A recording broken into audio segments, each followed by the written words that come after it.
Earlier this week, ex-Real de Madrid soccer player and current FECAFOOT president Samuel Eto'o found himself brawling at Marc Bryce, Belgian coach hired by the Cameroonian Ministry of Sports to coach the Cameroonian team. Before we get into the viral brawl, welcome to your one-stop hub for global news, sports, finance, and celebrity gossip. Don't forget to subscribe so you never miss a beat. In today's episode, we are addressing the viral brawl involving the Cameroonian Samuel Eto'o and a Belgian coach, Marc Bryce. So let's get into it. In the viral video, we see Samuel Eto'o angry, yelling at Marc Bryce over the fact that he did not show him respect by introducing himself when he got promoted as head coach of the team. In the heated conversation opposing two men from different race and cultures, Samuel Eto'o reminds the coach the way he acted is something that would not be tolerated if he, Samuel Eto'o, as a black man, were to act the same way as him in his own country, Belgium. Though this argument was based off overstepping boundaries on the side of the Belgian code and not respecting authorities, it is hard to exclude the racial bias. That said, in Cameroon, unlike Europe or America, the coach is picked by the GM of the club. Politicians don't have a say in these type of matters when it comes to electing a coach. But in Cameroon, somehow the Ministry of Sports, which is the government, has their hands in sports, making things complicated in the country. And this is what Samuel Eto'o has finally shed light on in this viral video. Mind you, Cameroonians are aware of these type of things that goes on in soccer in Cameroon or any type of sports for that matter. But this will be the first time that the whole continent of Africa and even the world is actually getting some insights on how things are done in Cameroon. Now, we just want to get off topic here. Remember that Somali, was she Somalian? Yeah, that Somali woman that was picked to run the 100 meters, we believe it was. And then she was last of her race.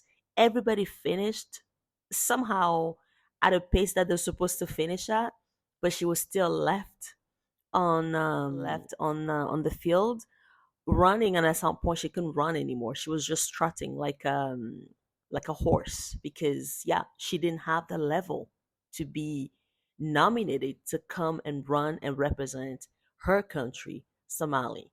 So that's a typical example of when politics gets involved in sports, because then it becomes nepotism, favoritism over, real talent. Now, back to the topic of the day. At the end of Samuel Eto'o and the Belgian coach's conversation, the coach leaves the room because, yeah, he just left the whole situation. After a couple of days, it appears that Samuel Eto'o has apologized to the coach. In his statement, he said, I apologize because during our first unfortunate meeting, there was a lot of emotion. I apologize because during our first unfortunate meeting, there was a lot of emotion.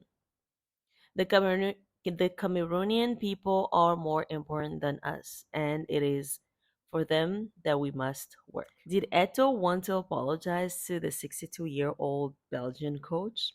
Nope. But he felt forced to do so.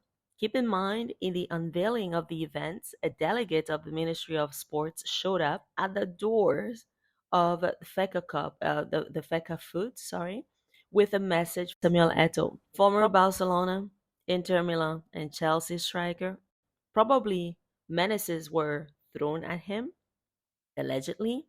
Samuel Eto'o also found himself tied down because all the people that were supposed to support him, they all deserted him. So he was left alone in the fight.